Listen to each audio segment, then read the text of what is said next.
Take note. Take note. Finally, somebody What a dick, what a dick. Okay. Right. Are we rolling? Are we live? Are we live? We're live. Cool. Hello, everybody, and welcome to the War Room. Co-main event for this weekend's fight, Pettis Diaz. I don't know which one I've had more requests about, the Romero Costa one or this one.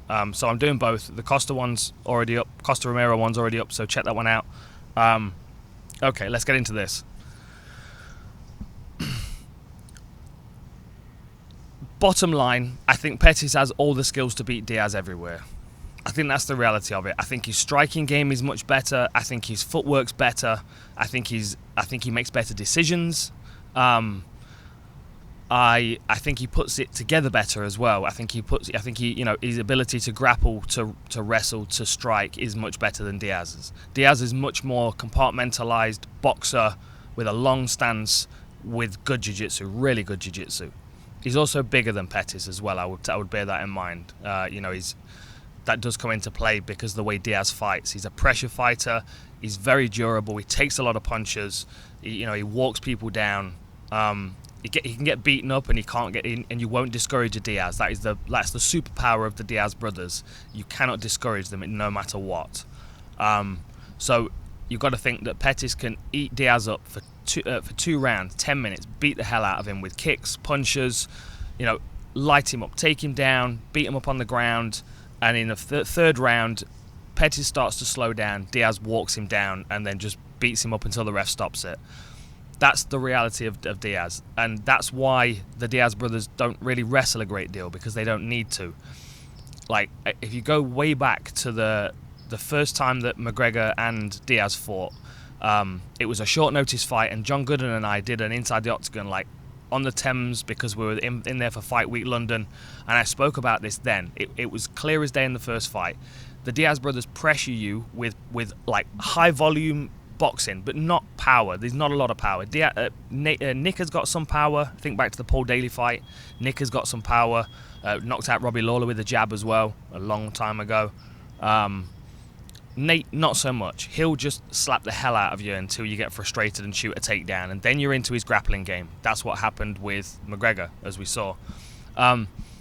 So there is a reality that might happen. Pettis does do well with pressure. He does move well. Beating the legs and the body up of Nate will take some of that pressure away, particularly the legs. And if you think back to the Michael Johnson fight, for the first round, round and a half even, Michael Johnson beat the hell out of Nate Diaz's legs up, really slowed him down. But then, for some reason, got drawn into a boxing match. This is when Pettis makes better decisions.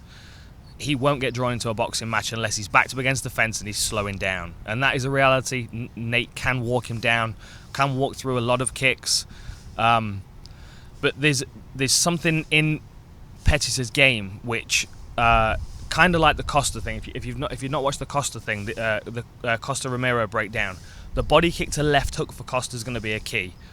For Pettis, it's the body kick to the straight right. It's something he used to drop Tony Ferguson. I believe he caught Michael Chiesa with it as well.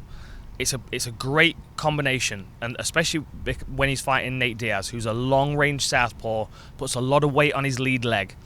He's got a long, lazy jab, but then because all of his weight's over his lead leg, he overthrows his right hand and it just drops way short. So unless he's right on top of you, he's not going to land it. And this is where Pettis comes with the body kick to the straight right, and that is going to be a problem for Nate, especially in the early rounds when Pettis is quick. But when it comes to like fight IQ and decision making, like Nate is more... just kind of beat that drum until it's until you don't have to fight anymore because the guy can't take it. Pettis is much more, where are your vulnerabilities and how do I expose them to knock you out? Think back to the Joe Lozon fight. So he fought southpaw in that fight. He hammered the body of Joe Lozon until the arm started to drop. When Joe Lozon saw his hip twitch because he'd taken so many kicks, he dropped his elbow and got a shin to the side of the head. They're the kind of traps that Pettis sets you up for, whereas Diaz, I don't feel like he has those kind of traps. He doesn't think ahead like that, I don't think. On the ground, absolutely, yes. he punched McGregor into that rear naked choke. It was precision. I mean, it was very well planned. He knew exactly what he was doing. On the feet, it's more of a, like I said, just keep working, keep grinding at this guy. It's a training mentality. It's an old school mentality, and I think especially with the 4-ounce gloves, it's a lot more risky, which is where I think Pettis will control the striking game a lot more. What else? Pettis is also underestimated off the ground as well. On the ground, think back to his Ben Henderson fight. That was a very, very fast armbar. The Chiesa fight surprised me, especially because Michael Chiesa is very big in comparison to Pettis. How he was able to, he dropped him with a punch and then he was all over him with that armbar triangle.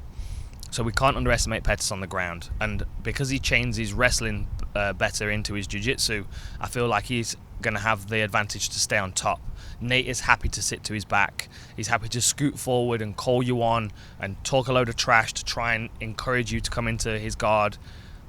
A fighter with high IQ is not going to fall for those traps, and that's where Pettis, I feel like, he's going to step back, he's going to call him back, and he's going to keep working that kick to the body. Oh, and the one other thing that we need to remember, Anthony Pettis knocked out Wonderboy with a jumping hook. He was pressured in that fight for the whole time. He was backed up against the fence. It's a different kind of pressure. With Wonderboy, it's more of the threat that something nasty is going to happen, whereas with Diaz, it's that constant, getting smacked in the face, puts you up against the fence. But Pettis was able to, with very, very little room, spring off, land a beautiful punch, and knock Wonderboy out cold. So we also can't underestimate the power of Anthony Pettis, especially because we saw Nate get dropped a bunch of times against McGregor in the second fight. And I would say that, if I stood them side by side, I would say Pettis is bigger than McGregor, and I would say he probably hits harder as well. I mean, McGregor's left hand is dynamite, but I think Pettis has got an array of different things that he can hit you with that are going to hurt. So it's kind of the durability of Pettis against, the durability of Diaz against the skills and the fight IQ of Pettis. It's going to be a fascinating one. Tweet at me at Dan Hardy MMA. Check out the full Reptile YouTube channel. There's a load of stuff on there. Fight week stuff, interviews, open workout stuff, and thank you. See you next time.